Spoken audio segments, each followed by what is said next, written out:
I remember distinctly telling her like, "Hey, you need to go get my gun and like disassemble it and hide the pieces because I'm like terrified of my thoughts." So she knew it was serious, but I don't think she realized that it was like a continuing thing that was going on for years. I think she was just like shit. What happened, and then she thought I was fine because I acted fine. I was good at hiding it. So I was seeking a diagnosis that was not mental health related. Like I 100% did not want that. And as we'll get to later, like it ended up being that, but it took a long time to kind of accept that part of it for sure. Yep. It was like a formal letter from Fort Rucker basically saying like, you're done. You're not flying anymore. It was scary. It was very much like, all right, back to the drawing board. Like what can I do with my life now that I'll enjoy and that, I can still make a decent living at.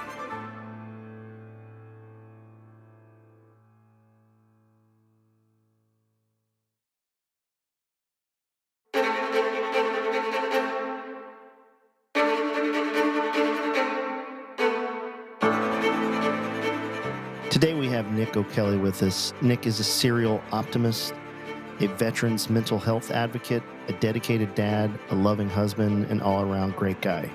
He happens to be a former Special Forces Green Beret and former U.S. Army Special Operations Aviator.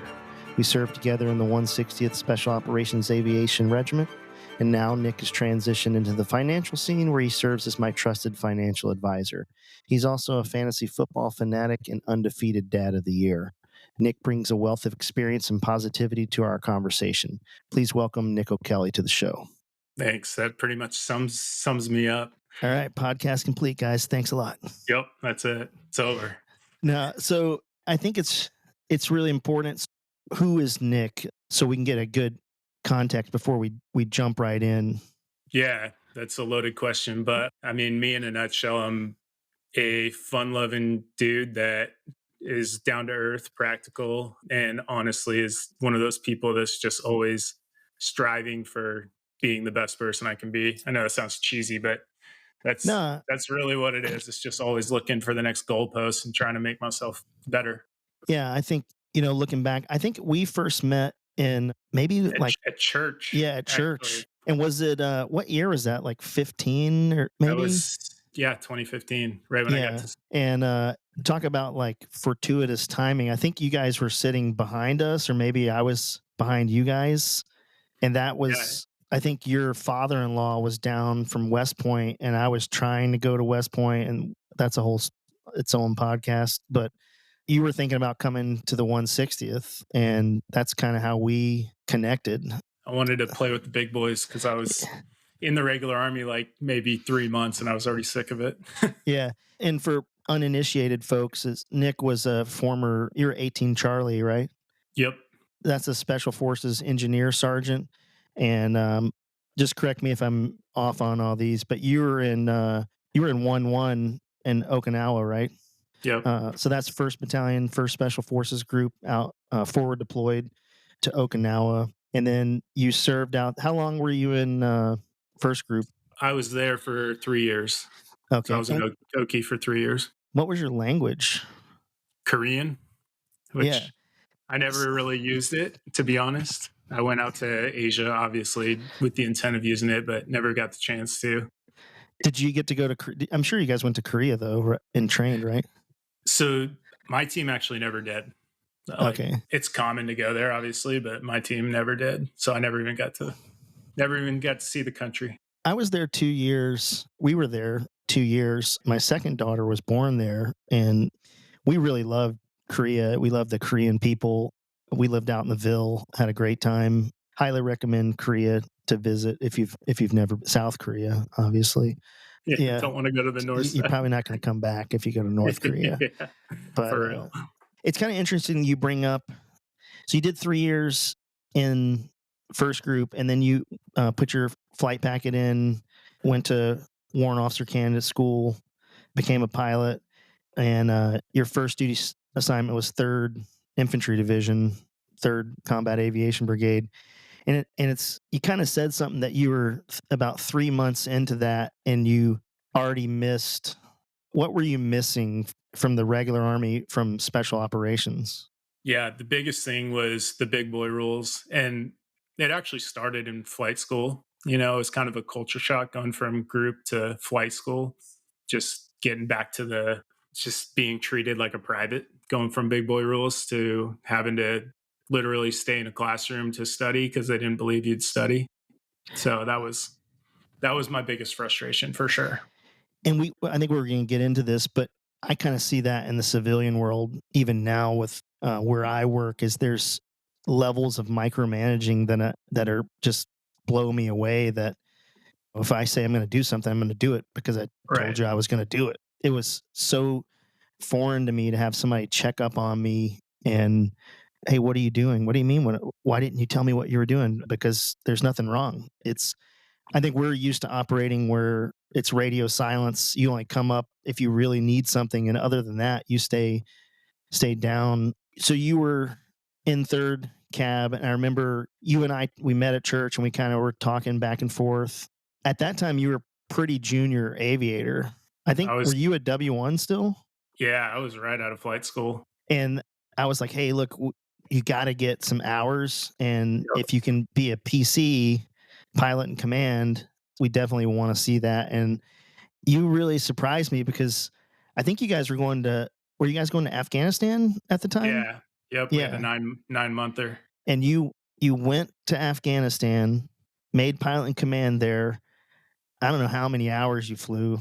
It was over 500 combat Yeah. hours Yeah. in one deployment. It was And crazy. then I remember, and there's probably the old guys are listening to this like, that's nothing. I did yeah, 500. I was in Iraq the first time for 15 months, and I Yeah, did 1,100 in that 15 months, but that was 15 months, but we were also if you were on days, you were flying 8-hour days. If you were on nights, you were yeah, flying 6-hour nights. But that could be its own podcast. I was there in '06. My first deployment was I got there in August of '06 or late July and left in October of '07.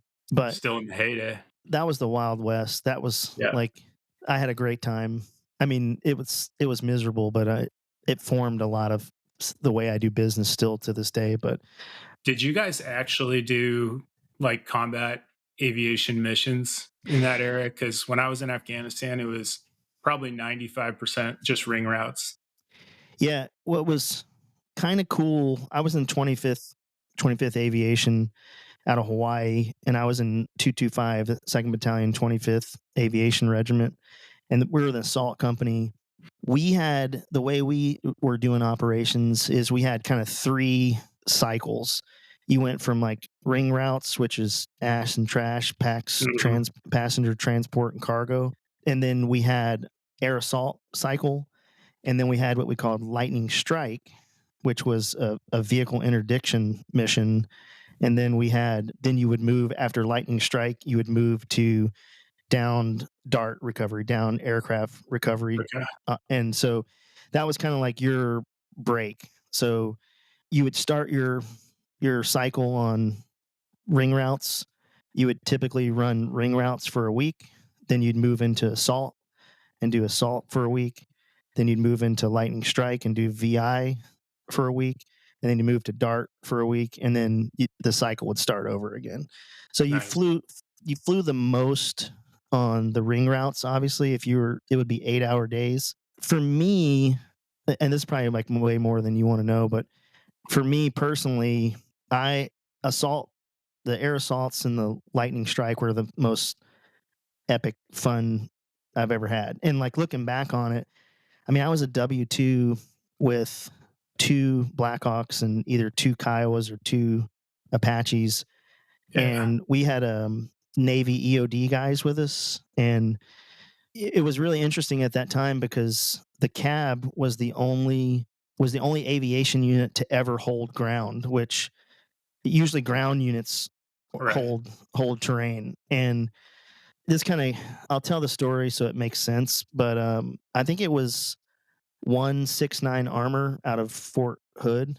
They had like Bradleys, and they were out at this fob. This is in Iraq called Normandy. I don't know if you ever went out that way, but they around this time they had gotten taken so many casualties. Their battalion was just not combat effective. They couldn't man their battle space, the terrain that they were assigned to defend. They couldn't do it 24-hour ops. Like they really took a beating at this time. And this was to kind of paint the picture, this is called the Diyala River Valley. It's just north of Baghdad. And Okay. it's like this fertile river with like it. I remember flying over it all the time and be like, man, if there wasn't people trying to kill us, like I would vacation down there. Yeah, Because it's like, that's how Afghanistan is too, yeah, it's as like you know. beautiful palm trees Yeah, and like this. The Diyala River is like a turquoise blue river. It's like nice. it's a thing you see like in the old movies, like people waving the palm frond and somebody eating dates or something by a river. That's what it looked like there.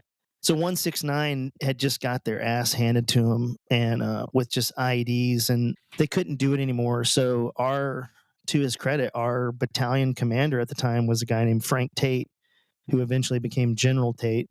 He Nice. passed away from cancer, I guess it was 2 years ago. We held the ground. So at night at 2200, the battle space would change to the aviation brigade or our battalion. And we'd have like a jump talk or attack forward Yeah. at that little fob. Every night or before the sun went down, we'd load up, and we were at Spiker and Tikrit, which was about a 30-minute flight away. And we'd load up our infantry platoon and I think we had 4 EOD guys and little packbot robots, and completely outdated technology now, but Yeah, now. Yeah. we would fly down there and just fly around and look for vehicle lights at night, and then if there was somebody out driving past curfew, we'd interdict them with no intel, no nothing. And we developed some TTPs. Like after I got to the 160th, I was like, man, what were we thinking? Like, these are Yeah, terrible. for sure. Yeah. But we were like highly successful. Like I was a W-2, and we would interdict a vehicle and we'd find all kinds of contraband, mines, grenades, weapons. They'd move them at night. I remember the EODs would be like, hey, there's a bunch of anti-tank mines in here. I can't disable it. And they would carry like C4, and I was the air mission commander. And so they'd be like, what are we going to do? And I'm like, let's blow it. And blow it. And we were like blowing cars up in streets, like just in the street, and like completely fouling the road. Like at the time, I was like, this is awesome. But in reality, we were probably making it worse for the ground guys because we were just blowing shit up all over, just confiscate some dude's car, C4 it up, explosions, secondary explosions. We'd take the driver, throw him in the helicopter, take him back to the FOB and interrogate him. And like, nice. That mission was really rewarding, but I'm like even getting like thinking about it. We had 4 EOD guys. We had a guy named Greg Billetier, Adam McSwain, and I'm trying to think of the other guy's name. I knew those 2 guys really well because when we were on that mission, we would live at that FOB, and so we all lived together. Okay. Yeah. And those guys, they would rotate from Lightning Strike to their normal EOD, like drive ground EOD thing, and like we did a mission, and I remember we came off our because I was always with those guys. They were on the same schedule as I was. We did this mission. We came off the mission, and they went back to their ground stuff, driving around in like Humvees, because this was before MRAPs and everything. Yep. And they hit an anti-tank mine or an IED, and they were all killed. It was just such a blow to the team. And these were Navy guys. And the crazy thing was, let's see, McSwain was in the dive school class ahead of me when I was an Army diver, but we all go to Panama City. Anyways, that's like way rabbit hole about crazy though. About the regular Army. But back then, in the height of the war, it was like the wild, wild west. And my battalion commander, Frank Tate, was kind of the epitome of the guy that just was like, he wasn't a micromanager. He was like, you're in charge. I mean, I remember flying with an 05 when we were ripping out with 2-1 aviation from Fort Riley, and their battalion commander, a guy named Colonel Bradley, was a 160th guy. And I remember my commander stopped me on the way out we were going to do this big assault. And actually it was with some fifth groupers. I think their call sign was Grim Magic was their, which is like a weird call sign, but It's an uh, impressive memory, though. yeah, I remember all the operations that I did that were like significant. I can remember the operation name. I can remember the team sergeants, and Dang. but like I can't remember like other basic stuff. So I remember he told me he was like, "Hey, you are the AMC." He's like, "I know you're flying with the battalion commander of the guys that's replacing us, but you're in charge. You make the call. You don't let him run this mission. You've been here for 15 months or 14 months." He's like, "He's just new getting here. Run the mission." And it kind of put me in a very awkward place because I'm flying with a lieutenant colonel who's Yeah. obviously like, but that mission was awesome. They smoked a bunch of guys, and like there's all kind. I could do a whole show on that deployment and how chaotic and crazy and like liberating it was. But That's cool that you got that like exposure in the regular army, though. Like it's changed so much since then, you know? I did that deployment, and then I came home in October of '07. We lived in Hawaii, and I was gone to the 160th by December of '08. I was Nice. so yeah, but this is not about me. It's about we're talking about you, but we're just having a conversation too. So I guess it's Yeah. okay. What I thought was what really impressed me about you is I said, "Hey, do A, B, and C," and you went out and did it, and then some, and then you went and assessed. You crushed the assessment, got assessed into the regiment, went to Green Platoon, and if my memory is right, you were actually going to Charlie C1 to the DAP Uh, company. yeah, man. I was that idiot that bought a house in Green Platoon at Campbell because we thought we were going to see one and staying there. Yeah, and then I don't know how it happened because you were like, I was like, "Oh, dude, are you coming back to Third Battalion?" And you were like, "No, I'm staying here." I was like, "Oh man," we were kind of like, "Oh, that's too bad." Well, like, Yeah. and then I got a call from somebody in Green Platoon. They're like, "Hey, we screwed up something," or maybe it was the RS1 called me. It was like, "Hey, we got to send Nick back to third or down to Third Battalion. Are you guys cool with that?" And we were like, "Yeah," like we wanted him in our battalion, like we wanted him. And Yeah. how was that when they told you that? I mean, was that a little crushing or like? It was more crushing just because we were expecting to stay there, you know? So I think that's the reason it was like, well, shit, what do we do now, you know? Because we were all in on Campbell. We bought a house. We were like already scouted out the school districts and everything. And then, you know, I was still young and immature, so I was all excited to be a DAP guy and be in First Battalion, part of the show. But now talking to the buddies there, you know, I'm glad it all worked out and I went to Third Battalion. I think it's interesting, like when what you just said, it all works out, and kind of to tie that back to being a serial optimist, because what probably people don't know is that's, I guess, to back up that Yeah. the problems, and I don't want to say problems, but the issues that you dealt with probably did they start happening in flight school, or was it during Green Platoon?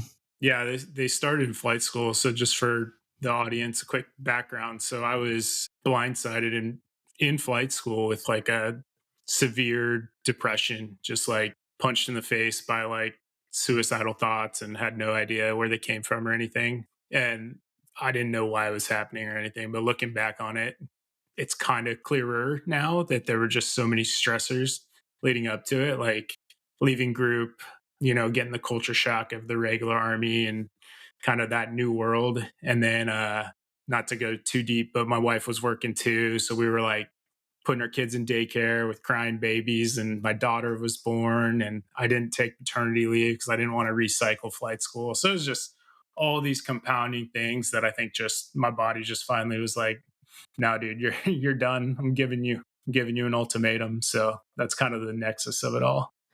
Yeah, and I remember here, and you've done a few other podcasts, and you sent me the first one that you sent me was with the English guy down here in Florida, Yeah, right? behind And behind the shield. Yeah, yeah, behind the shield. And when I was listening to that, my jaw was on the floor because I never knew. And I would have conversations with you, and everything was like, "This is great." And Allie and my wife Patty would talk, and from far recognition, everything looked great. And what was that like during that? Like, can you kind of talk me through the escalation of what led from flight school? Because I think if I remember Mhm. right, you really didn't know at the time that's what was going on, right?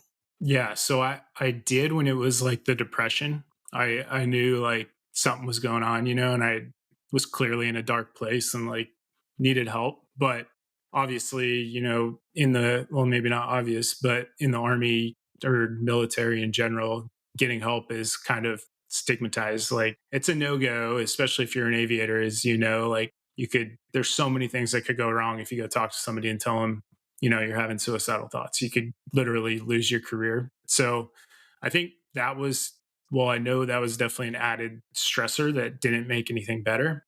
But the escalation of it, so it was depression for a long time. Even when I first met you, like believe it or not, I was in a dark place and I was still going through it. I was just really, really good at hiding it and pretending like everything was okay.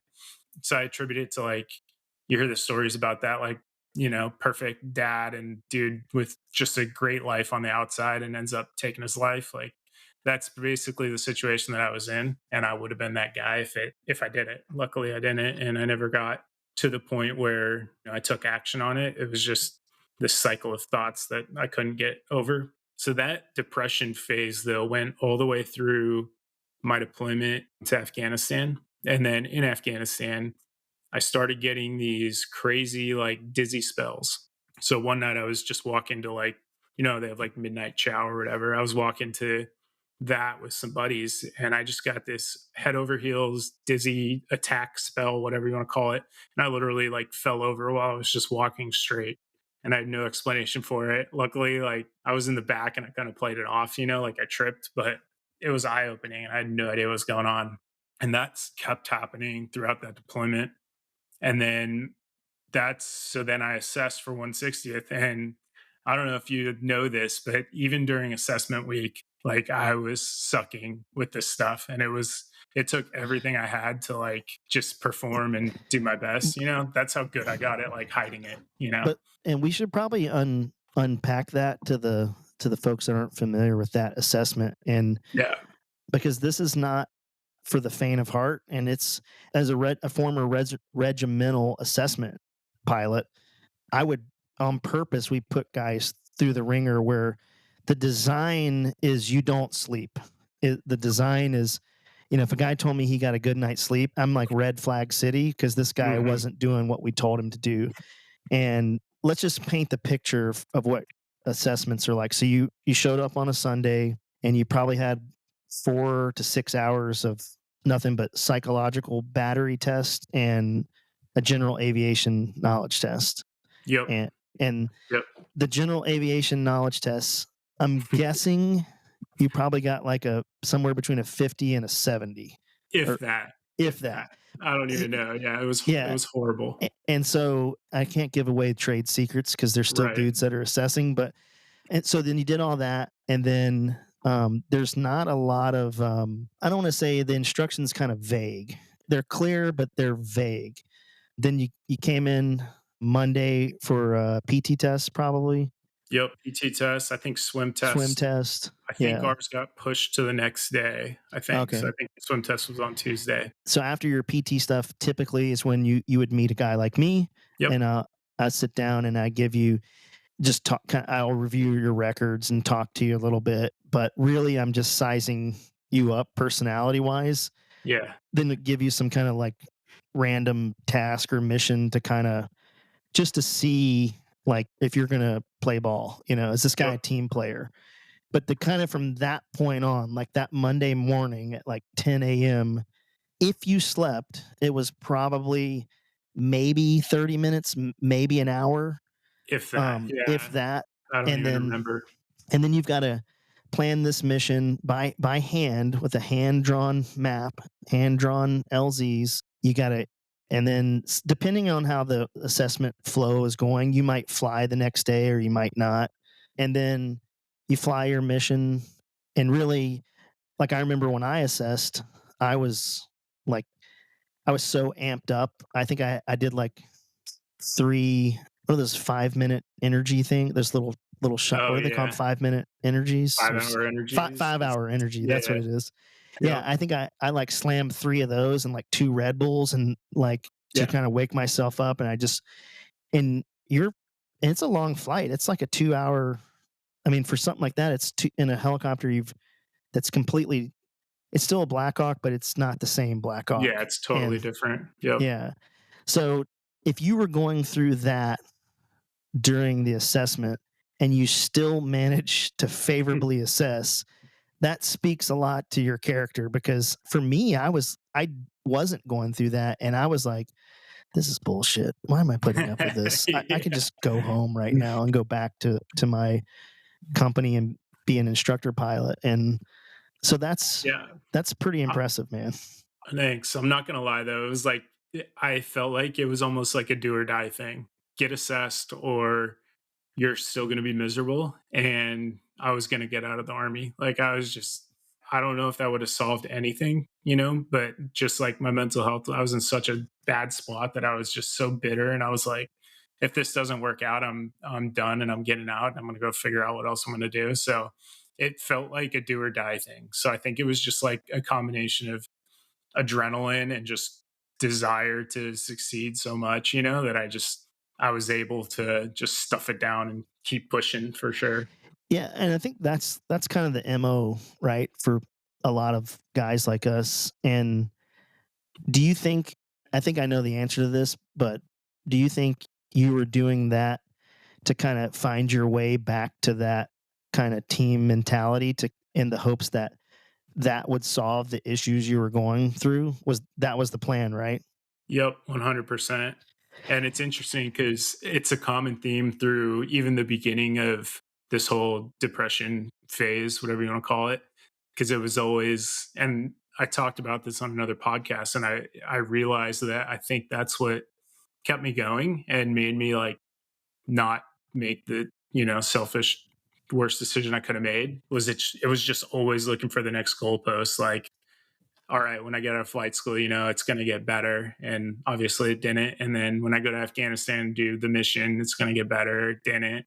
So then that was the next thing. It was like, all right, I'm going to go to 160th and it's going to get better. That really resonates with me because I think that was the same for me, and that is still how I do business. Because, and this is, and I don't know if it's the same for you, but I imagine there's a lot of guys out there that probably have this, is what's really hard is sitting with yourself. Like, I don't mean like try to go sit on a rock and be quiet and still and Yeah. not think about the future or how you're going to be.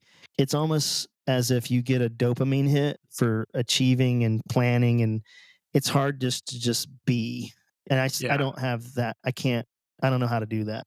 I Um, don't either. Even when so even now when I'm like laying in bed at night, those are the thoughts that are going through my head. It's like, all right, what am I doing to further myself tomorrow? You know what I mean? It's nonstop, yeah, which I think is a I, good I, trait. But for me, it kind of got the best of me, when I was just pushing so hard. I think I pushed too hard, but I think it's good with balance.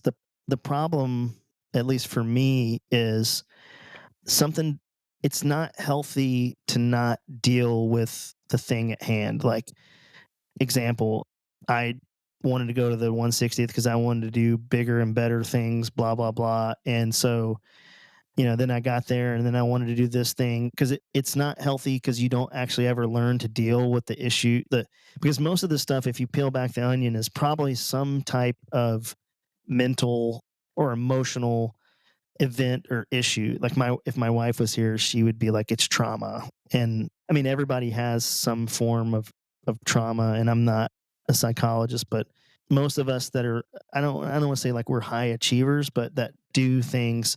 I mean, being a Green Beret and a regimental pilot are not everyday people things, you know? yeah, I think it's fair to say we're high achievers. Yeah.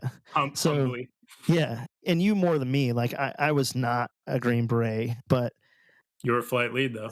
That's yeah, saying but doesn't really, it's not the same. But I think when you peel back the onion, all these things of like always looking for the next thing to scratch the itch, and for me personally, I always just like am let down. So I'm like, okay, new thing. And then I Yeah. go after the new thing and you just kind of get tired. And then you get bitter and cynical and angry. And it's like, F this thing. I'm going to go do this thing because this is better. And I don't know, me in my mid 40s.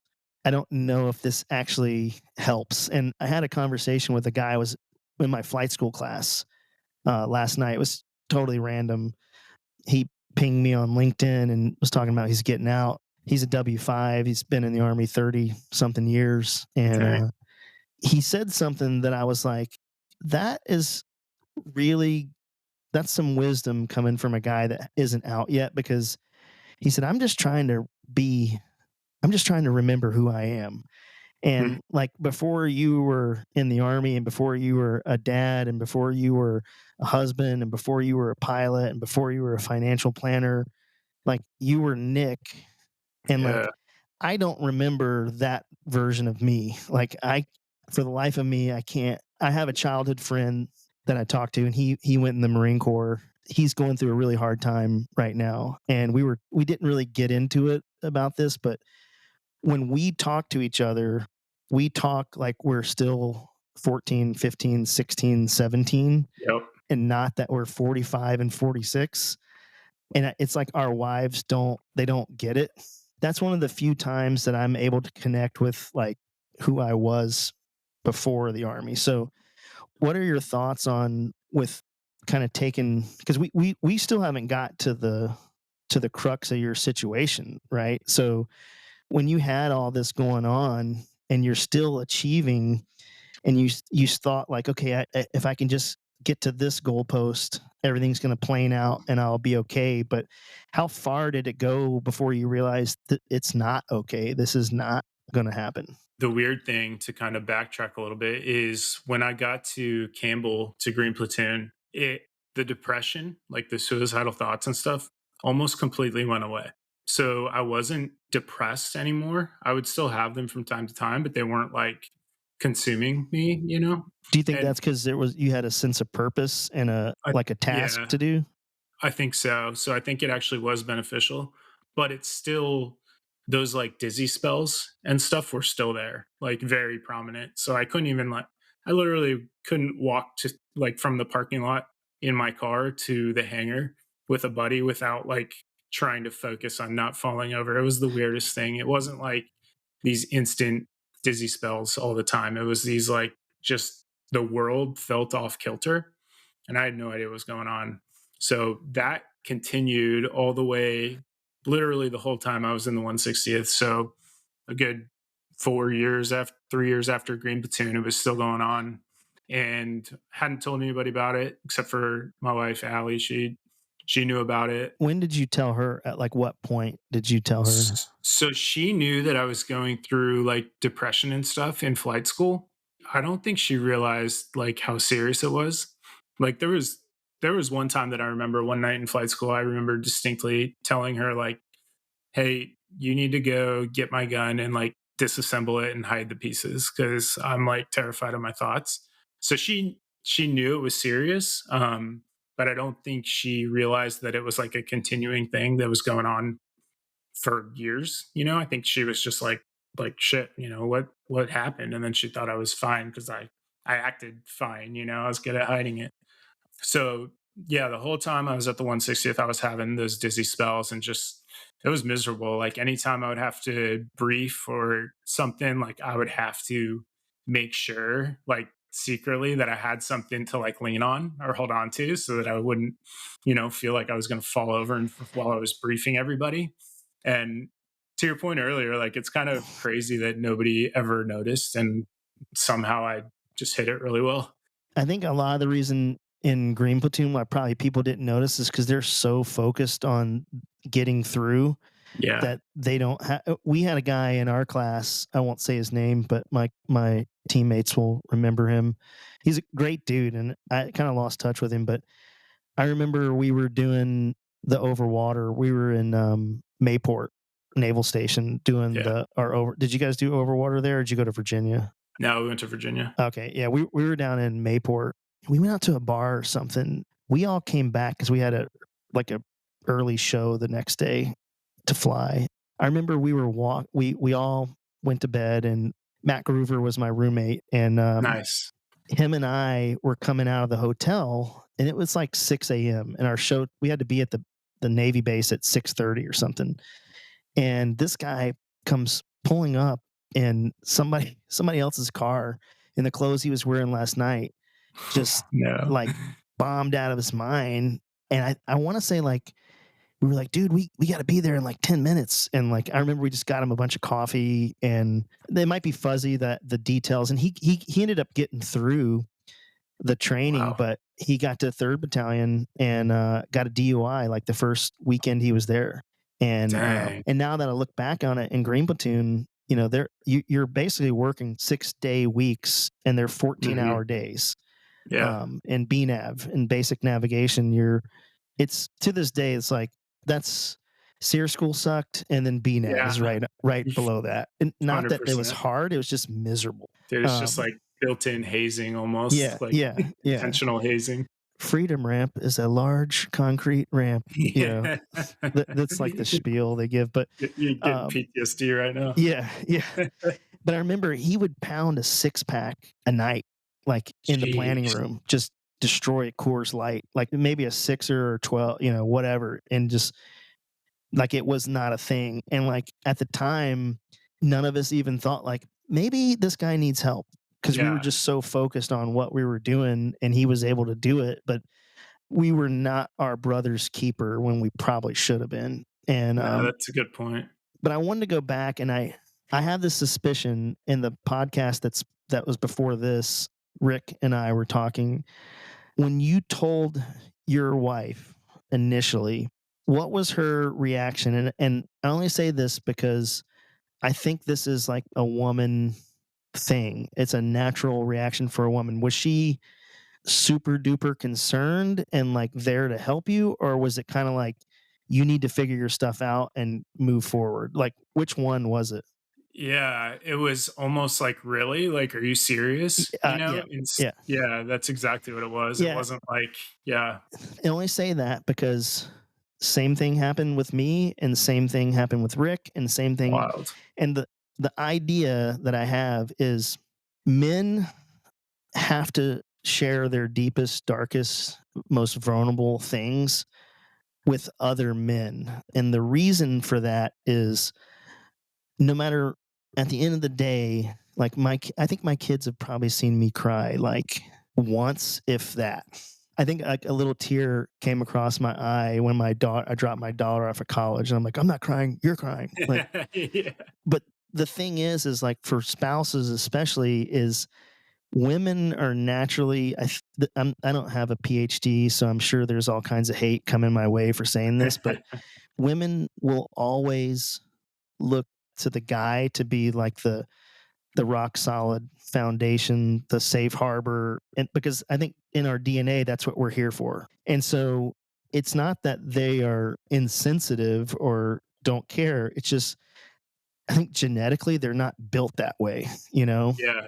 If there were two girlfriends, and they were both, one was going through some issues, they would be like, oh my God, but it's very Yep. hard. Like, I went through this with my wife. We had this spell where I was just not in a good place, like depressed and just not in a good place. And Yep.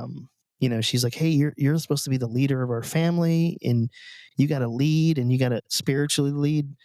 You got to step up, and you got to deal with this." And it's just, I don't want to say it's a double standard, but it's kind of a double standard. And so Yeah. I say that to all the, if somebody's listening to this and has these issues, there's nothing wrong with telling your wife, and I think you should tell your wife, and you Right. should be vulnerable to your wife, but don't pull back when they are kind of like, all right, dude, suck it up, and like, all right, take a breather, but I need you back in 5, and you're going back in the game. And I think that's just a normal reaction, and Yeah. eventually they kind of come around and are supportive, you know. So I Yep. don't know if you have any thoughts on that, or if I'm off base, but that's, I've talked to 3 or 4 people that all have the exact same experience. That's super interesting. I actually never thought about it that way. And Allie was actually going through like depression and stuff of her own too. So I think that was also another factor of like she was like, I can't deal with your shit, like I'm dealing with my own. So I'm sure that played into it too. But that's a good point. She definitely will admit that she looks to me to lead the family, and be the strong one. So I could see her reaction that way, being legitimate. Like, shit, you're supposed to be the strong one. Like, why are you dealing with this? You're not supposed to be. So I think R- there's a lot of valid points And in there. I think that would be the same in it doesn't have to be between a man and a woman. It's just the Yeah. relationships that, if your leader or the president of your company or whoever is vulnerable in front of you, your confidence level in that person goes down. You're like, Yep. man, like you're kind of showing your belly here. Like, are you sure you're fit to lead right now? And there's just something primal and DNA level that it's everybody kind of likes to make excuses. And I'm way off the script here. This is me talking my Yeah. thoughts, but everybody likes to be like they like the idea of having this vulnerability with their partner until it's time to do real vulnerable shit. Like, Yeah. and then it's like, oh, whoa, I don't know if I was ready to go there because I need you to be the rock. And so that's what I say is it's always, I think, you're better served having these conversations with another man or maybe somebody just outside of your immediate space that isn't emotionally connected to the things that you're doing. So, I mean, this is all theory and me talking out loud, but it's interesting that you had the same experiences Rick had and I had, and a few other guys that we probably mutually know that have Yeah. gone through this. But so what really you said that you had this just this is just the inquiring minds want to know. Yep. Did that happen in the aircraft? Ironically, no. So that is the weirdest thing. And that's why I don't know if it's adrenaline or what, but that's why, and now I'm going to go way a little, or actually way deeper. So since the depression went away and it was just these physical dizzy spells happening randomly, I would say, like sometimes it'd be there for literally the whole day. Sometimes it would just be like a 5 minute, span where I'd get them. So, but it wouldn't happen in the aircraft. So I was always very like aware that, it could happen and it never did. And so that's what led me to go to the flight doc eventually. I'll back up a little bit. So I got knee surgery. I was literally like, I think 2 months away from taking my FMQ ride, which is fully mission qualified for the audience. That's basically when you like kind of get your wings in the 160th, you Yeah, kind of this make is it. like the Yeah. point you're a made man, like you're in the Yeah. family. Like, Yep. Exactly. So I was well on my way there. I was a couple months away. And then I was a big runner back when I could run really well. I got to the point where my knees were hurting so bad that it was literally painful to run. So I went to the physical therapist just to get it checked out, and he was like, "We need to get a MRI on this because it's not a ligament issue. Like it's probably something else." was that Ryan? Yeah, yeah, it Yeah. was Ryan. Yeah, he was the man. Shout I out to Ryan. spent a lot of time with him. So get an MRI, and it turns out I had this like hole in my knee, and they had to do what end of the story. I had to get surgery, and it put me down for like 9 months. So I was a little salty because I had to, Yeah, I delay. remember this. I think I was Yeah, already retired when this I was think you. happening, but Yeah, I yeah. think you had retired. Yep. So during that 9 month period where I'm grounded and just basically felt like a vegetable, not contributing. I was still having the dizzy spells and everything. But I was a couple months into my recovery, and actually it was the end of the year, so it was August, and I had surgery at the beginning of the year, so it was almost to the point of where I was recovered. And Allie was like, "You need to go talk to somebody. You're already grounded. Like it's not going to have a better time than this, before you start sprinting again." So that's when I went and started talking to the flight surgeon. It was Wells at the time.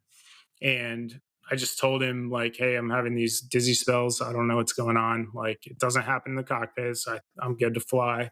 And that's when we went down the rabbit hole of basically trying to figure out what the hell was going on with me. And it was a good year and a half process of like straight up getting head to toe medical exams, scans, everything under the sun to try to figure out what was going on. And I actually got diagnosed with narcolepsy through a sleep study. Yeah, I Um, remember that. yeah, so I got diagnosed with narcolepsy, and the weirdest thing is like I was really relieved by it because like I knew what it was, even though it was like a career ender and was going to ground me.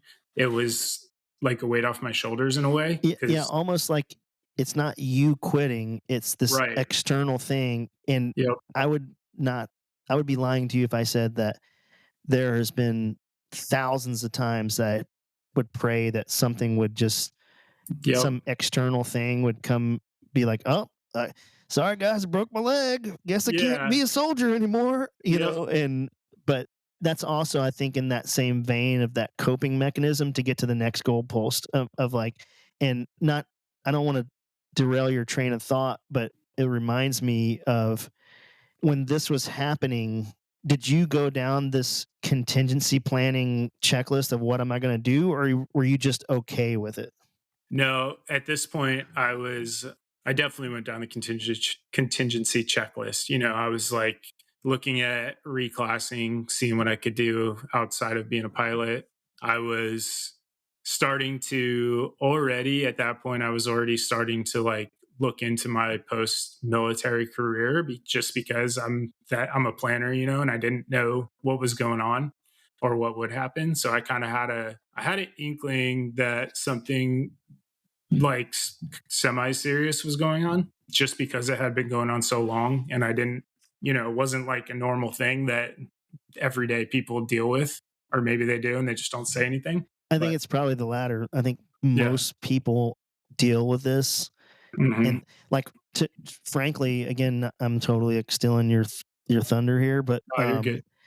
when you sent me that first, like we've talked about this Hmm. offline, and when you were like, hey, this is what happened, ultra transparent. I think most of us, our jaws drop because during this whole time that you were medically grounded, it's not like you were like hanging out. I mean, I Right. remember I would still talk to Steve-O and Cody and all the guys in the unit, and they're like, no, Nick's still like rowing the boat, and like, Yep. he's in the planning cell, he's out here, he's just not taking off with us. And so for me, in your situation here, as you're kind of going down that contingency, hey, I don't know, I'm going to do this, I'm going to reclass.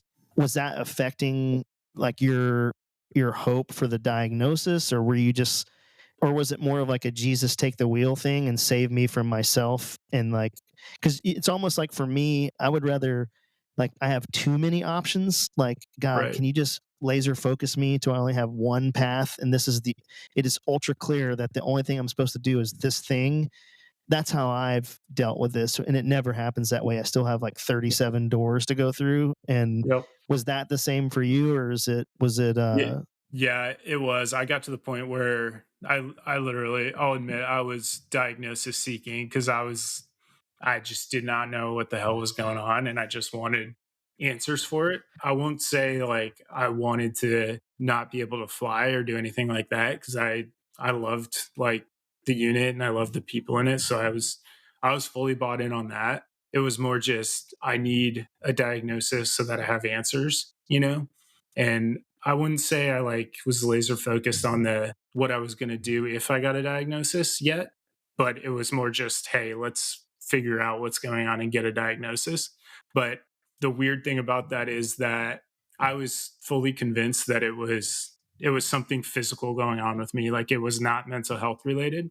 So I was seeking a diagnosis that was not mental health related. Like I 100% did not want that.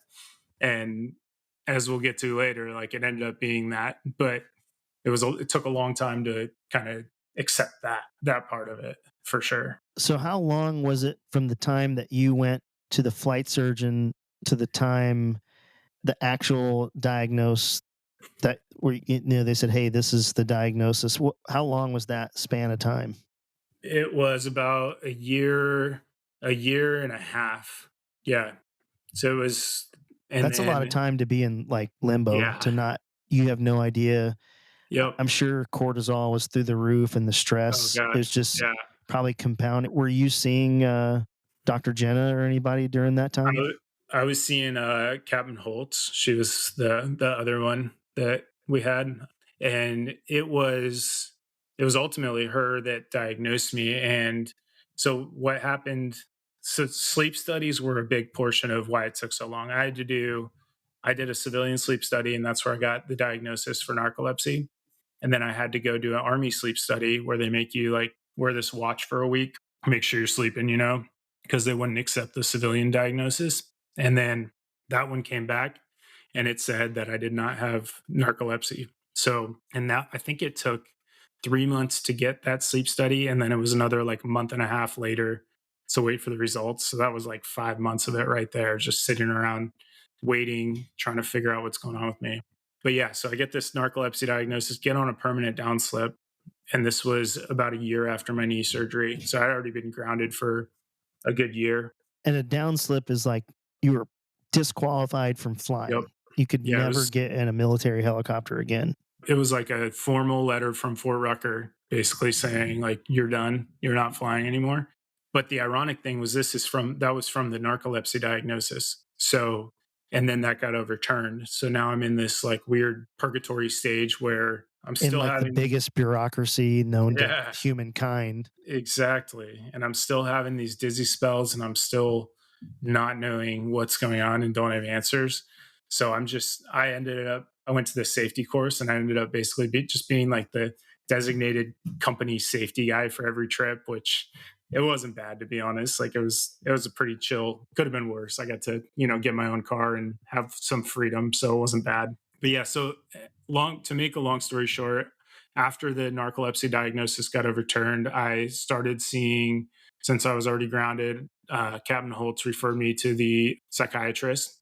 And he was like, like, since we've done every other test under the sun, let's put you on Lexapro, some anti anxiety or whatever, antidepressants, and let's see if that makes a difference. And I was like, all right, at this point, I don't really care. Like, let's just get better and figure out what it is. So I went on that and it was okay. Like I did see a little improvement in my dizzy spells. They became a lot more like situational. Like I could kind of tell when it was going to happen, but ultimately, like it didn't fix it or anything. It was still pretty bad. So tried a bunch of different cocktails with the psychiatrist, and finally, he got me on a Fexer, and it literally got like 90% better by a couple weeks in of taking that. So they were still happening, but it was so much better and I could actually function, but I was still grounded. And this led to the psychologist reading the symptoms of panic disorder for me because now I could kind of pinpoint what was happening, like the situations that would happen and, exactly kind of what was going on instead of it just happening all the time. And it ended up like basically nailing my symptoms. So I got diagnosed with anxiety with panic disorder.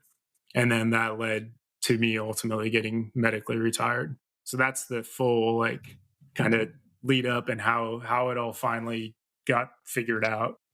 But it was a process. So when you were going through that, and I talked about my very first episode is about work role centrality, and if you're not familiar with work role centrality, it's where it's where you can't separate your persona from your vocation. So Mhm. like I'm a work role centralist. They call it enmeshment, where I have a hard time defining like if I was going to be completely honest with somebody and I met them and they're like, "Hey, who are you?" I would say I'm a soldier and a pilot. Like Yep. that's those are my pronouns, right? Yep. And so when that happened and they told you, "Hey, not only you're not a pilot anymore, you're not going to be a soldier very soon." Yep. How was that? Like, because for me, it would feel like my world was caving in. Like, and so, kind of two Yeah. part question: how was that? And how has it made you better, though? Yeah, it was bittersweet because I finally had something that kind of dug me out of the hole, which was medication. But I know there's a lot of people that frown on that, but it actually worked for me and dug me out of the hole and gave me kind of a new, like, sense of purpose, if you will. Like, it was more, I wasn't like scared, of what was happening to me. So it was refreshing in that way. But to your point, like, that's who I was too. Is I was a special operations helicopter pilot, and I didn't have any real, like, tangible skills other than that, or being a Green Beret. But even that, like, doesn't translate well to the civilian world. So most people, they go look for an aviation job when they're done in the Army flying, and I didn't even have that option. So it was kind of like, it was scary. It was very much like, all right, back to the drawing board. Like, what can I do with my life now that I'll enjoy and that, I can still make a decent living at. So it was very scary for sure. I'm definitely one of those people that defines myself a little bit too much of by what I do, or who I'm around or who I work with and stuff. So yeah, that was tough. Yeah, I think kind of going back to what my buddy was saying is he's looking forward to taking some time off to kind of find himself. Do you think that because of all this that happened to you, that you've either that you found who you really are, or you're on a path to find who you really are? And I would say I'm now looking back on it, I'm actually grateful how everything worked out. Like, it sucked while I was going through it, obviously, but it gave me, so when I got that narcolepsy diagnosis, actually that's when I got permanently grounded. And that's where I was like, all right, I'm probably getting med board, or I'm reclassing. Like, those are the only two options. So that's when I started looking forward and prepping myself for, potentially getting out of the Army. And that's when I started all my financial classes. And so I did already think I knew what I wanted to do, because I already had a passion for, like, personal finance, and I just nerded out on it. So it was good that I already knew what I wanted to do post military. So I was able to kind of kickstart that by getting all my certifications and, things that I thought I would need coming out. And you did that So while you were still on active duty? yeah, I started it, yeah, right when I got the narcolepsy diagnosis, so about a year and a half before I got out. So I was able to get everything. I was able to get my certified financial planner designation and retirement income certified professional all before I even got out of the Army. So I was pretty fortunate in that sense, because that's something that, not to, like, go down the financial advisor rabbit hole, but that's something that a lot of financial advisors either don't have or don't even get till they're, 3, 4 years in the industry at least. And even then they're doing it while working a full-time job. I mean, I was too, but it's a little different. So yeah, I'm grateful that I had the time and was in the right unit that I was able to get that done. Yeah, so now, in full disclosure, Nick is my financial guy and my dad's financial guy and my mom's financial guy, and I think you did some stuff for my sister. Yep. And Family business. yeah, so but that also that speaks to you as a person, because I wouldn't trust my money to anybody, and I definitely Yeah. don't want to refer my family to.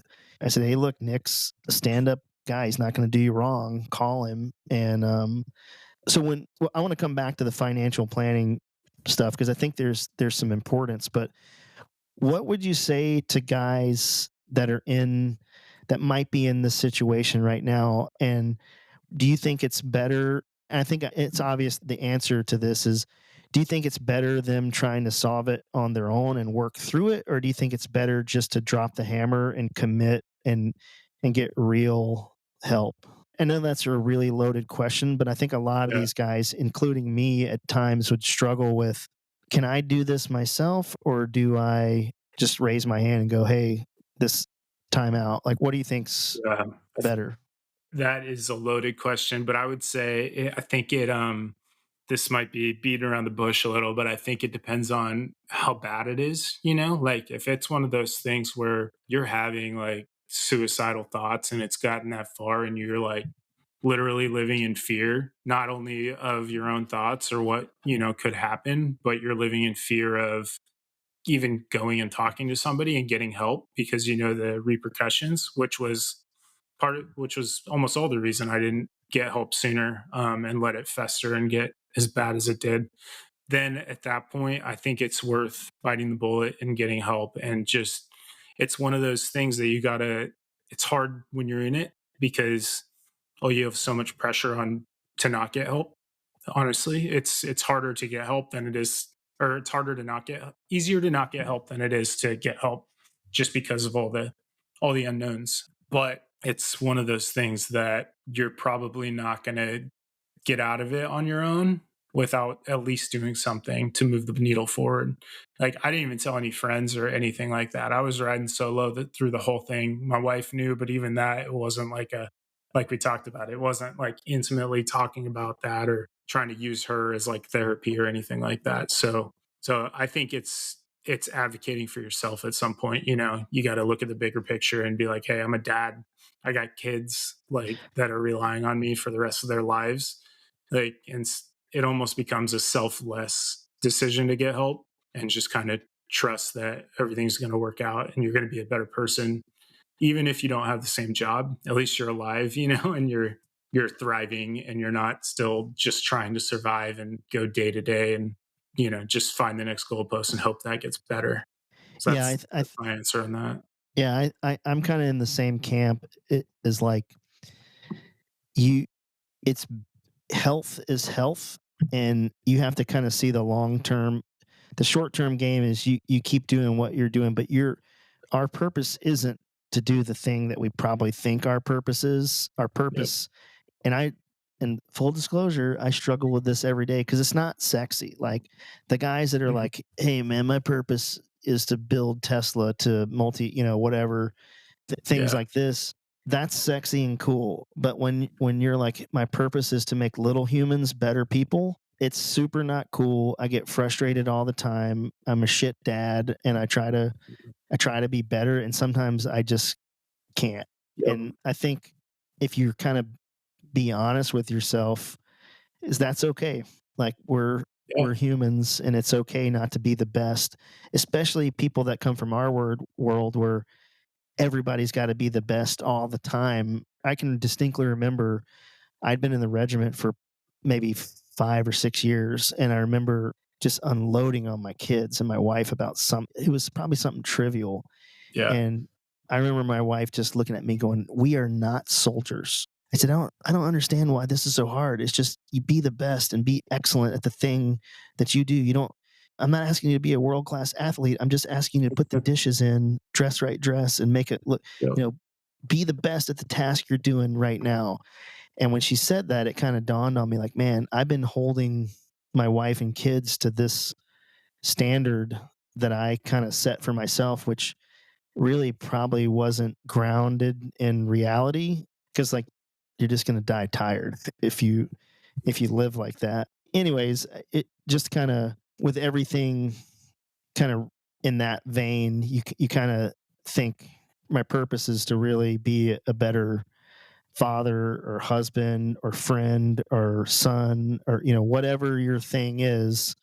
I think it's okay to have multiple purposes. Like you can have a purpose that's inside your family, you can have a purpose to serve God, or maybe your purpose is to bring financial independence to people.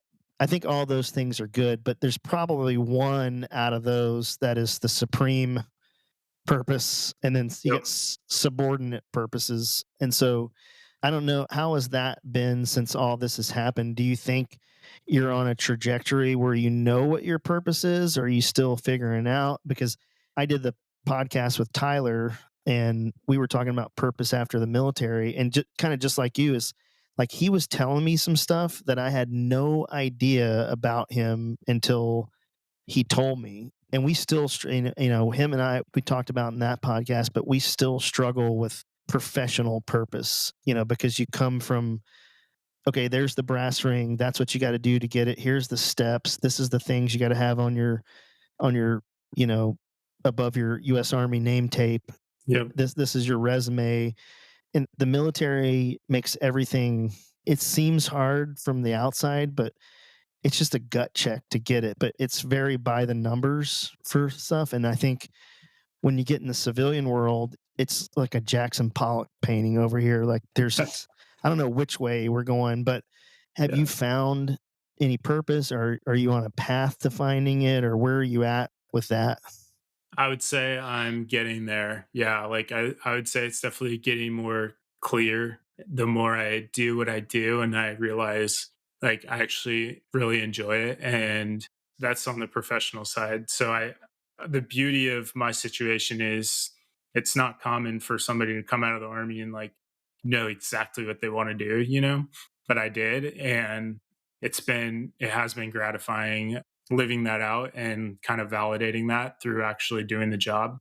And really like the hardest thing that I'm still working on as far as purpose goes is like being that intentional like dad, you know, like not being the guy that pushes my kids aside if I need to knock out, you know, some trivial work or something. That's been the in the day to day, you know, like it's really easy to look out and be like, oh yeah, like I'm a great dad and everything, but those are the things where I really do think purpose on this earth has a lot to do with, like you said, raising the little ones and like making them the best possible people they can be, other than like religion and stuff like that, which I would say I'm like 75% there. So I'm getting there. And then being out of the army has kind of lifted a weight off my shoulders in some ways of that. And I don't know if it's just the lack of like not having to feel like you constantly have to outperform everybody to your right or left because you know you're around high achievers all the time.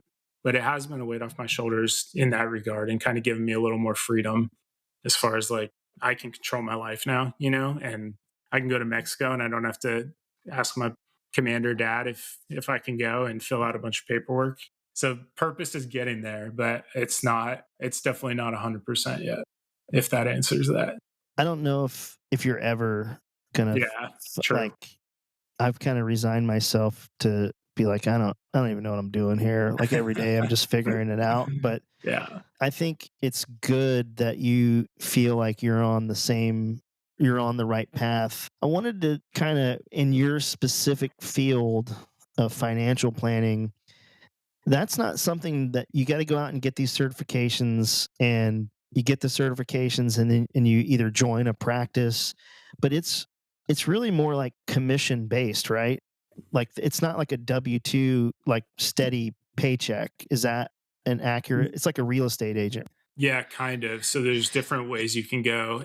I actually, when I was first coming out of the army, I was going to go work at Vanguard. They have like a financial advisor development program. And then you would And I be got, part of the cabal and yep, bring us all down. exactly.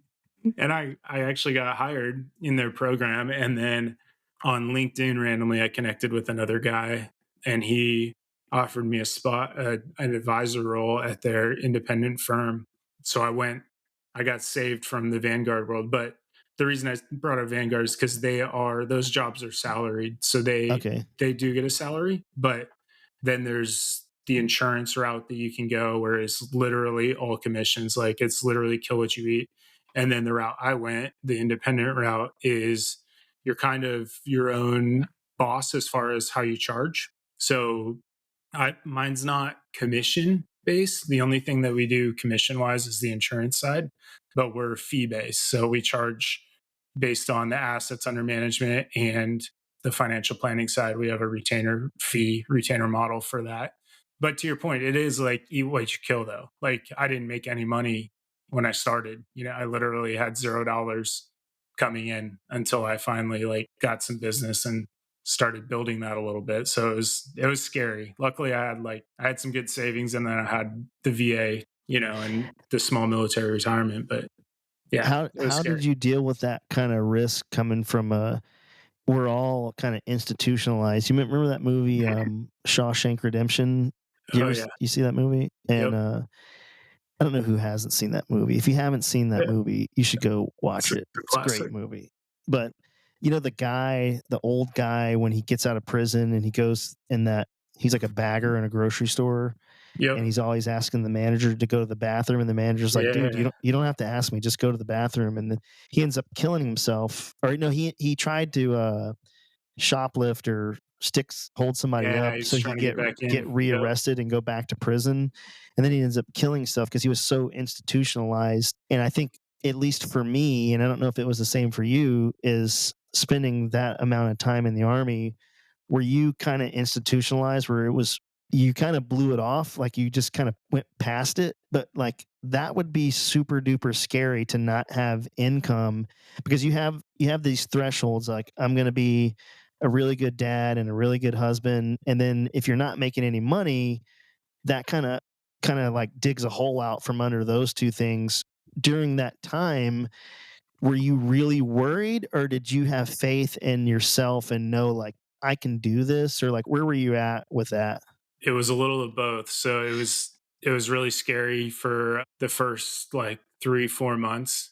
And to be honest, I was getting to the point where I was worried that I was never gonna like, do well, because it was just banging my head against the wall. And I'm the hardest part for me, and it still is the whole like sales side of the business and like putting myself out there big time. I'm getting better at it, but like, we're in the army and we're taught social media is the devil. Don't use social media, like don't have a presence, stay under the radar and all this stuff. And now I'm in this world where I literally have to like sell myself to the world if I want clients, So that was the hardest part for me, and the most eye-opening part was that it's not easy. Like it doesn't happen. It's not like the army where you get a task and you go do it and then it's done and you complete it well and you know what to expect. It's one of those things where you just keep doing the same thing over and over again and just praying there's results. And it takes a while and it's frustrating because as a high performer, you look around you and you're like, how are there's so many stud successful advisors and I like can't get anybody to be my client. So that was the biggest shock for me. And the scariest part was just, man, am I going to run out of money before I even make enough to break even? So it was terrifying, to be honest. Yeah, and I think, was it one of those things where you were like so close to going like, "Hey, you know what? I can't do this. I'm gonna go get a 9 to 5 W-2 job," or were you just like, just was it like a just one more day and I'm gonna see where it goes? Like, what was your coping mechanism to get to the next step? I finally picked up momentum about I think it was like 3 months in. No, it was longer than that. It was like 4 or 5 months in. But I finally started picking up momentum and consistently getting new clients. And the ironic thing is, it wasn't through any like normal sales outreach or process like that. It was just from people that I met. Like my wife and I started going to a CrossFit gym and like got a couple clients from there, just literally by talking to people, BSing. And then, they ask, oh, what do you do? And I say, oh, I'm a financial planner, work for an independent firm. And they're like, oh, awesome. Like we either don't like our guy or we've been looking for that and meaning to talk to one. And it's like, oh, sweet. Okay, let's do it. So it was very organic, and that's the best way. That would be ideal if I could get every single client like that, from a like even like you, like just somebody that I know and already trusts me, or somebody that is like minded and going to be at the same, into the same type of things and have the same ideals. So I think, I can't remember if Allie put a Facebook post on or you put it on LinkedIn. And I feel like it was like you guys both did it at the same time. And Patty and I were laying in bed. She's like, "Hey, Nick does financial stuff." And I was like, "Hey, Nick does financial stuff." And we were like, I was like, "I need financial stuff." And you and I have talked about it. I was like, "I don't even want to know. I just want you to make this pile of money more money, and like yep, just do it. I don't even want to know about it. Just yep, make it better." But there's a lot of good stuff in there, and I do want to come back, and I'm going to circle again back to financial yeah. planning because I think there's some good in that. But let's talk about your crazy CrossFit stuff and how you almost killed yourself Oh my gosh, doing yeah. CrossFit. And so Nick, we were supposed to do like a conference or something about financial stuff, and you had to cancel it. And I'm like, "Oh yeah, no worries, dude. What's going on?" You're like, "I'm in the hospital," and I was like, what the shit? How are you in the hospital? And you're like, oh, I got rhabdo. And I remember like I said it out loud, and Patty, my wife, is in nursing school, and she's like, oh my God, that's super serious. Like what? So just if you care to, what were you thinking? Like, what was the thought? Like, just tell the story of how you got there. For sure. So this was last summer, I think. Yeah, last summer. And we joined the CrossFit gym.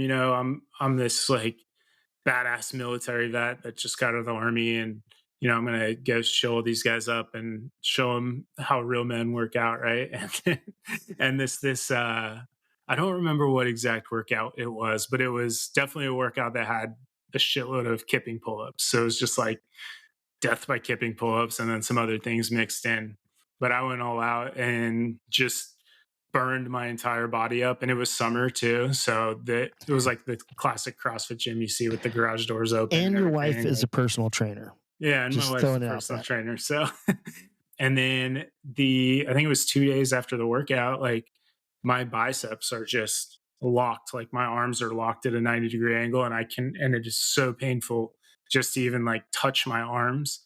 And um I thought it was just extremely sore, because it was an intense workout. And then later that day, I went and took a piss, and it was like tea brown, and I was like, oh shit, like something's going on. This is not good. So my brother is a 18 Delta, and so Special Forces medic. So he's my go-to guy when I have anything weird going on. So I call him and I'm like, hey man, this is what's going on. I got like can't move my arms, and I just pissed and it was like brown. And he's like, bro, you need to go to the ER like right now. Like you probably have rhabdo. And I'm like, I don't even know what rhabdo is. So I go to the ER and take the piss test, whatever. I think it was a piss test, maybe it was a blood test.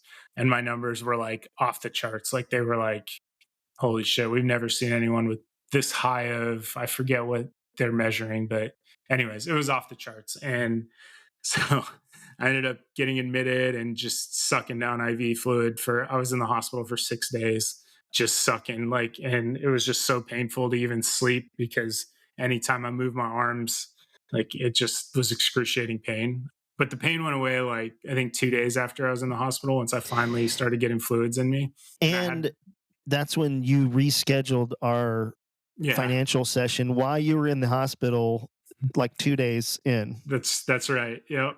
Because I didn't know. I didn't know how long I was going to be there, and it was weird. Like I felt so after 2 days, maybe it was 3 days in, but I felt good. Like I was like my arms didn't hurt anymore, and I was literally just an inpatient in the hospital, just like watching YouTube videos and studying and trying to make the most of my time. I actually wrote like a full chapter of the book I'm going to write in the hospital during that week. So it ended up being a good, like, it was beneficial, even though it sucked. And then I don't know if you know this, but I actually got rhabdo again in October of the same year. But I didn't have to go inpatient. It was, my levels were just like in the rhabdo range, but they were like, all right, like, just go drink a crap load of water and come check back in a couple days and we'll see if your Were you levels are doing back. CrossFit? I did not know that, but were you doing CrossFit?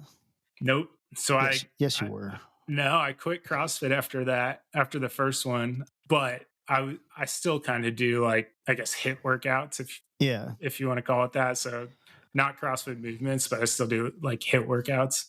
And yeah, I don't remember what I did going into that one, but yeah, But the day that you got it, I remember you telling me because you guys were down here like right before that happened, right? Like yeah, down here in that's right. Florida, and then you Yep. went.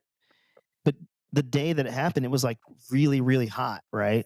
Yeah, I think it was, I don't remember. It was in the high 90s in here. And so that's what pissed me off though, is like all the doctors were like, oh, you were dehydrated and all this stuff. And I'm like, no, like I was not dehydrated going into that workout. Like I remember for a fact that I was not. So I don't know what got me. I think it was just overexert. So just no overexertion and wanting to, do the best.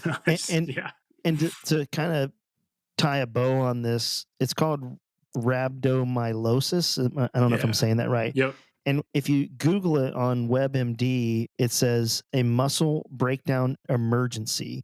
Rhabdomyolysis is a serious condition where damaged muscle fibers leak into the blood, causing kidney and heart problems or even death.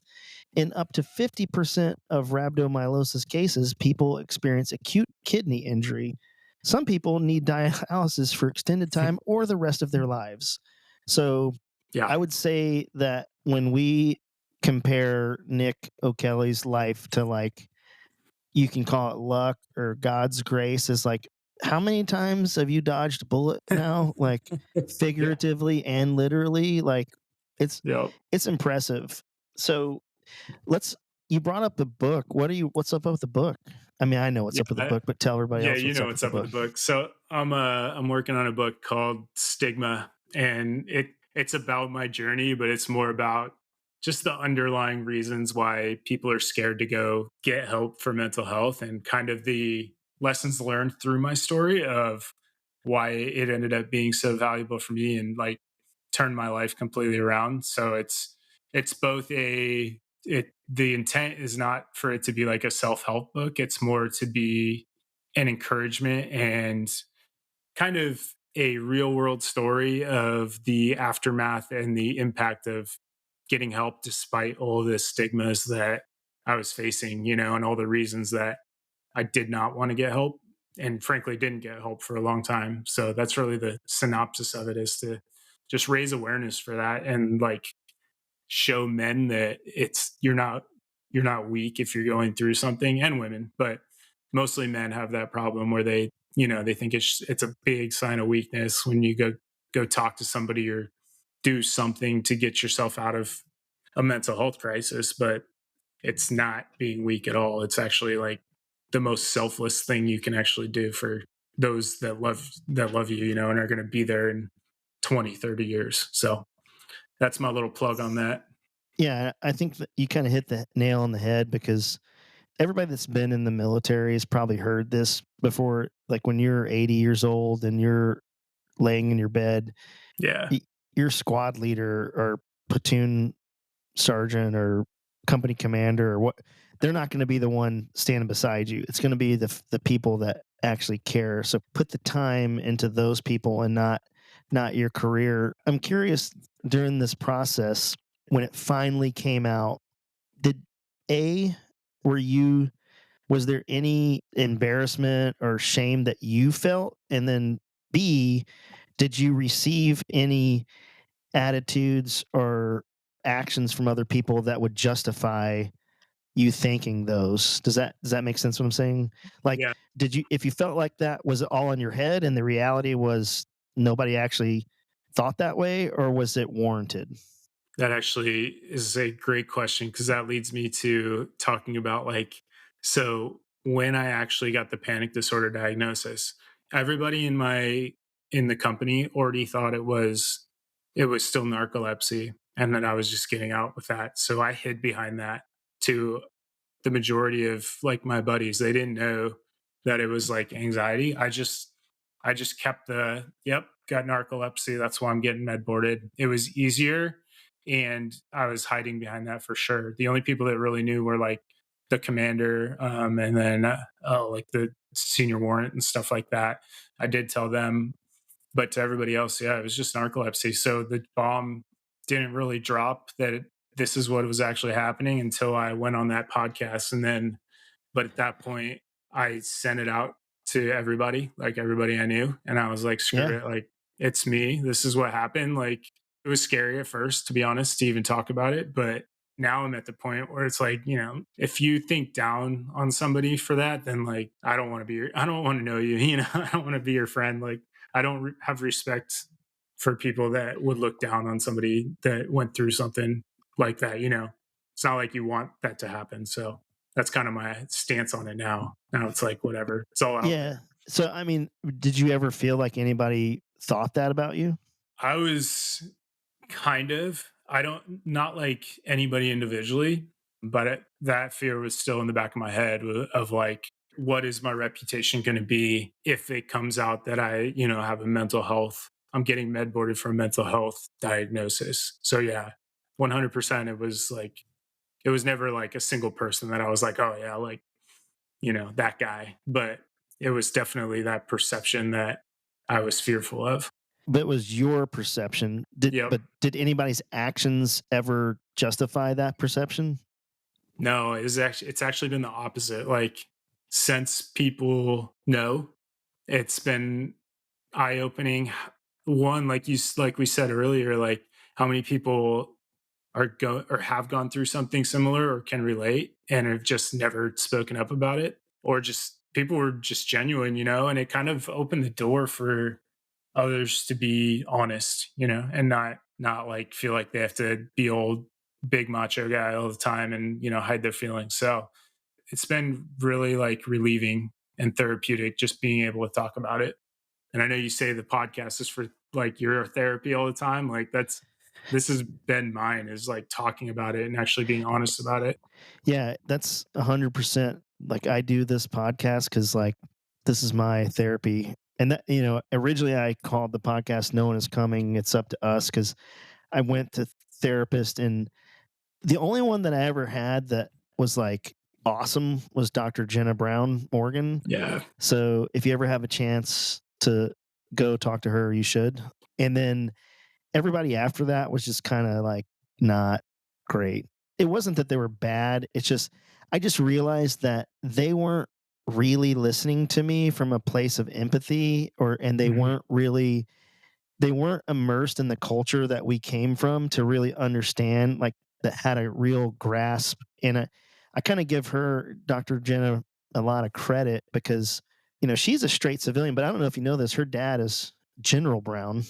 Did you Oh, know that? I didn't know Who, that. who, No. who, when I was a private, was like my deputy commanding general or something Dang. way back in the day. And I never put it together until I saw a picture. Like, she put a thing for Father's Day, and it was her dad. And I'm like, wait a minute, that General Brown?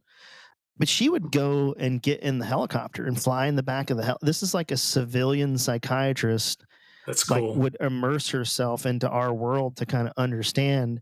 And it came out in the conversation where, as a civilian, I've gone to some therapist, not just because for me, talking about it is what, just hearing my Right. own voice say these Yep. thoughts. I'm like, oh, that's how I sound. Okay, that kind of sounds Yeah. crazy, but it doesn't You sound almost like crazy. yeah, you almost like work through things just by talking. Yeah, and she would very rarely ever offer me a solution. And I had this one, like, I think they're called licensed clinical social workers. They're like a Mhm. master's degree. Super nice lady, but she was always trying to give me solutions, and they were like, it sounds horrible, but they were like half-ass solutions, like Yeah. what I would expect out of a turd. Like, okay, that's the most weakest thing I've ever heard. Like, Yep. that's choke yourself with my Yep. hand. But she was trying, but she just couldn't relate to the world that we came from, and she couldn't understand the level of detail and precision that goes into that job and Yeah. where you're expected to operate. And then I'm Yep. trying to explain, okay, it's very hard to explain to people that on Friday night you're landing to the X and shit's popping off and people are shooting at you and Americans are doing the nation's business. And then Mhm. Saturday, I'm on a C-17 back to the world. And then on Yep. Sunday, I'm having breakfast with my kids at Sunshine Breakfast in Richmond Hill. Like, Yeah, exactly. that is really difficult to process, that when things happen that rapid. And a lot of these folks, they just, when you were in the army, or you were in Iraq, Afghanistan, Oh, yeah. and they think that it's pure hand to hand fighting for, Yeah, literally. Yep. 12 hours, and you're in a trench. Yep. And I'm sure that has happened to guys. That wasn't Right. my experience. My son asks me all the time, like, Dad, what was it like? Tell me about it. Write it down. I really want to know. And I don't want to disappoint him and go, Yeah. yeah, man, it's like days and hours of nothing going on for 3 minutes of a firefight, or 30 seconds of, this, Exactly. or, yeah, I've had those experiences. But, and then I look at him and I see, like, he's 14 and he idolizes the military. Mhm. And I don't know if you feel this way, but a lot of guys that I know kind of now start to feel this way is when I was that age too, I remember doing this with the Vietnam era guys of like Yeah. kind of idolizing that war and where you really want to make a difference. And then when you get old, you look at it and go like, what a waste of human life. Like Yeah. nothing, none of this. And people are in my good friends are going to call me like a hippie. But like for me, retrospectively looking at it, like there's not a lot that war fixes. And you think about all the Yep. people we know that died and all the stuff that happened, you're like, why was his life cut short for and Mhm. it might be different like the Hitler and the Holocaust and like I'm not saying that was Right. probably necessary, right? Yeah. But when you look at low intensity conflicts like what we were doing, Yeah. Especially long lasting ones. yeah, and I don't think people it used to I remember my first deployment, I came home and I was up in New York with my wife, and the guy next door to her had made a comment like just an off color comment about the war in Iraq. And Mm. I just let him have it. I'm like, you don't know shit. You don't Yeah. give a fuck. You go to Yep. Walmart and Walmart's still rolling back the prices. And the biggest thing of your day is where you're going to get a cup of coffee and then you're going to lecture me about what's right in Iraq. And I just Yeah. lost it on him. I used to have this is like a whole diatribe, but I've always also had trouble with thank you for your service. Like I never Yep. know Me what too. to It's awkward. say Yeah. there. It's awkward. But what really kind of irritated me was it went from like a sincere thing that the Vietnam vets started to this social, what do they call that? Not a peacocking, but Oh yeah. Like virtue signaling. yeah, yeah, yeah. Yeah, Absolutely. and where Yep. people were just doing it because it was in a trendy thing to do. Yeah. It was like the moral high ground to go. Thank you Yep. for your service. And like then I got really bitter about that. I'm like, the only reason you're thanking me, you really want to thank me? Go put this uniform and get out there and help us. Yeah, But for real. but now that I kind of look back on it, those people were just trying to do the best.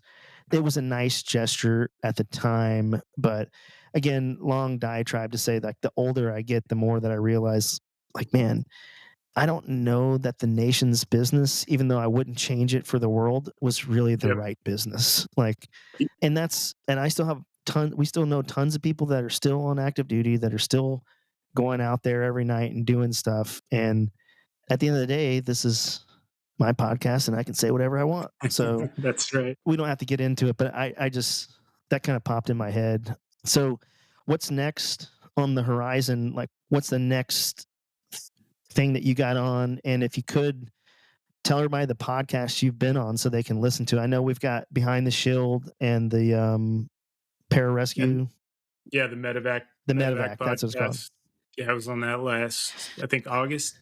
Yeah, next on the horizon for me on the like kind of mental health advocacy side is one, that book, and then two, I just joined the board of the Davis Focus Project, which is a human performance. It's going to be human performance centers nonprofit for active duty veterans or active duty and veterans, and it's really focused on the non-medicinal side of like human performance and being the best person you can be as far as mentally, physically, everything. So it's more it's a it's the design is that it's a safe place to go for somebody who needs help, where they don't have to have fear of being grounded or not being deployable or going and seeing a actual like mental health doctor. So the intent is to do it all with no medicinal, like natural stuff like cold plunges, IR sauna therapy, things like that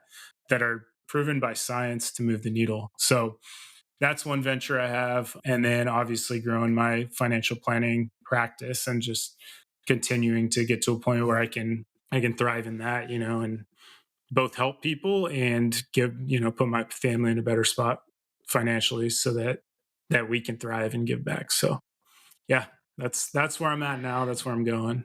So it's safe to say that there's light at the end of the tunnel. And would you say that because you've had this experience, are you in a better place now? And before you answer that, I'm also a big advocate of every decision you make is the only decision you could make, because you can't go to a parallel universe and Yeah. see how that would be. So with that being said, do you think, are you in a better place now than you were 6 months ago, a year ago, 5 years ago? Yes, as far as maybe not like physical performance, but that's not the measure, that really matters post military. But the best thing that I've learned is number one, like the awareness that people are struggling and like it's okay, and being okay with it when because I'm still not perfect now, I still have my days where it's like, man, why am I feeling like this? But it's